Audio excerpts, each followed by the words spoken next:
17-сентябрда Бишкек жылуулук электр борборун жаңылоодогу коррупция боюнча узак мөөнөткө соттолушкан Улуттук энергия холдингдин мурдагы башчысы Айбек Калиев менен электр станциялар ишканасынын мурдагы директору Салайдин Абазов абактан чыгышты. Жазаларды аткаруу мамлекеттик кызматы алар жаза мөөнөтү аяктаганына байланыштуу абактан бошотулганын билдирди. Бирок ал арада президенттик администрация эки аткаминерди тең абактан чыгарууну Жогорку Кеңештин депутаттары жана Калиев менен Абазов өздөрү өтүнгөндүктөн өлкө башчыларга ырайым кылганын маалымдады. Ырайым берилерден мурда президенттик администрация кылмыш ишин терең иликтеп чыкты. Натыйжада булар кылмыш ишиндеги негизги фигуранттар эмес экени аныкталды. Жогорку Кеңеш депутаттарынын өтүнүчү үчүн аларга берилген мүнөздөмөлөрдү мунапыс комиссиясынын сунушун карап, президент Садыр Жапаров Айбек Калиев менен Салайдин Абазовго ырайым берүүнү чечти. Белгилей кетсек, 2018 жыл январь айында жылуулук электр борборундагы авариядан кийин Бишкек шаары бир жума бою жылууксуз калган. Ал эми аварияга чейин ЖЭБ Насияга 386 миллион доллардын эсебинен жаңыланган болчу.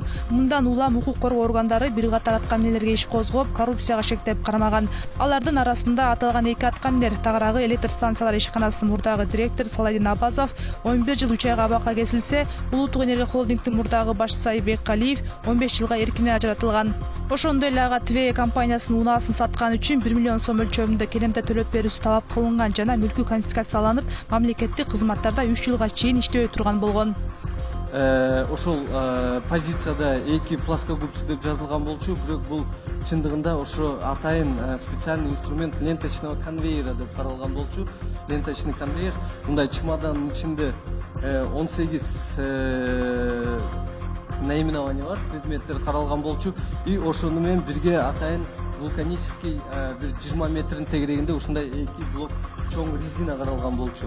Анткени менен коомчулукта Бишкек жылуулук электр борборундагы чуулуу окуя боюнча кармалгандарга ырайым берилип, алардын эркиндикке чыга башташы боюнча эки анча пикирлер жаралып, ар түрдүү талкууларга жем ташталды. Бул боюнча дал ушул иштин алкагында 15 жылга кесилген экс-премьер-министр Сапар Исаковдун жактоочусу Нурбек Токтакунов токтолуп, эң кызыгы ал бошотулган эки аткаминердин жактоочусу Александр Мошин убагында Бакиевдердин үй-бүлөсүнүн кызыкчылыгын коргоп келгенин жана 2021-жылы президенттик шайлоодо Садыр Жапаровдун ыйгарым укуктуу өкүлү болгонун айтып чыкты.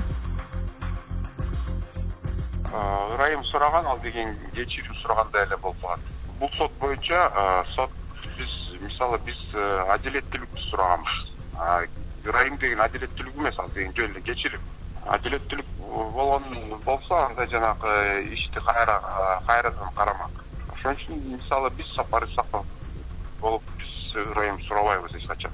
Александр Мощин деген азыр Айбек Калиевдин адвокаты Александр Мощин болот. Ал Максим Бакиевдин адвокаты. Ал Садыр Жапаровдун адвокаты. Жанагы жогорку сотто жанагы сот болгондо жанагы ишти пересмотр кылганга. Ошондо Мощин келип жүргөн. Анан кийин алар түшүндү, могул ишти тесттин ишин пересмотрго жиберсе, анда бүт баарын жанагы калган бүт айыпкерлердин үстүнөн ишти кайрадан караш керек. Ошон үчүн ал жол менен барбай жөн эле помиловать жанагы ырайым сурайлы деп. Учурунда Кыргызстандын энергетика тармагын башкарып турган Айбек Калиевдин басып өткөн эмгек жолуна кыскача токтоло кетсек, ал кесиби боюнча инженер-электрик, Бишкектеги Исхак Разаков атындагы техникалык университетин аяктаган. Ал эми 2005-жылы жогорку окуу жайын аяктары менен түз эле өкмөткө келген жана 5 жыл бою энергетика тармагында мекемелерде, бөлүмдөрдө адис, референт жана эксперт болуп иштеп келген. 2009-жылы ошол кездеги президент Курманбек Бакиевдин уулу Максим Бакиев жетектеген коомчулукта Сари деген ат менен таанылган. Өнүктүрүү, инвестиция жана инновациялар боюнча борбордук агенттиктин ресурстарды башкаруу кызматында эксперт болуп иштеген. Андан кийин 2010-жылы апрель ыңкылабы болуп, бийлик күч менен алмашканда Калиев өкмөттөн кеткен эмес, тескерисинче кызматтан жогорулаган. 2012-жылы энергетика жана өнөр жай министринин орун басары болуп дайындалып, андан соң кайра 3 жылдан кийин экономика министринин орун басары болгон. Ал эми Улуттук энергия холдингдин жетекчиси болуп, 2016-жылдын башында дайындалган. Это все как бы коммерческая тайна, но я могу сказать, что у нас зарплата на уровне 40 тысяч сомов. Ал эми жаш болсо да жогорку кызматтарды аркалап келген бийликтин ишенимине кире алган Калиевдин декларациясына көз чаптыра отуруп, анын кирешеси ири сумманы түзөрүн билип, бирок алардын булагын көрө алган жокпуз. Өзүнүн жана жакын туугандарына таандык мүлктөрдү жана кирешени кайдан табары табышмак бойдон калган. 2015-жылы мында Айбек Калиев энергетика жана өнөр жай министринин орун басары катары отчет берген. Андагы тапшырган декларацияларына көз жүгүртсөк, негизги жумуш ордунан 1 жылдык кирешеси 552.056 сом тапканы жана 101 чарчы метр болгон батири бар экени жазылган. Ал эми жакын тууганы болсо 2013 жылы чыгарылган Toyota Avensis үлгүсүндөгү автоунаага ээ экендиги көрсөтүлгөн. Андан башка өзүнүн жана жакын тууганын кирешеси жана мүлктөрү боюнча эч кандай маалымат берген эмес.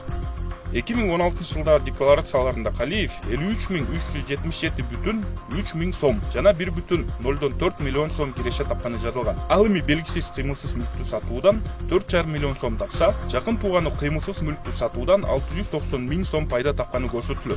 Ошол эле учурда Калиев 4 миллион 140 миң сомго батир жана 160 миң сомго жаңы эмеректерди, 100 миң сомго турмуш тиричилик техникасын сатып алганын жазылат. Мындан башка дагы 690 миң сомго Toyota Prado автоунаасын сатып алууга жумшаган. Айта кетүүчү жагдай, мурунку жылдагы декларацияларында Калиевдин жакын тууганында кыймылсыз мүлкү бар экендиги жазылган эмес болчу. Андыктан жакын тууганы кайсы кыймылсыз мүлктү сатканы белгисиз. Ошондой эле 2016 жылда декларацияларында жаңы сатып алган кыймылсыз мүлкү тууралуу да маалымат берилген эмес.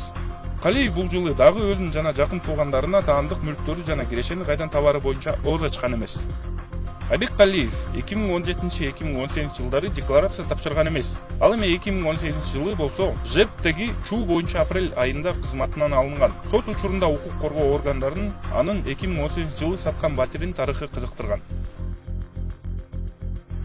Эске сала кетсек, Айбек Калиев улуттук энергия холдинг жетектеп турганда анын айлыгына кызыккан депутаттарга жооп кылып, 1 айда 39 миң сом гана маяна аларын айтканы бар. Сиздин айлыгыңыз канча? Меники 39 миң сом.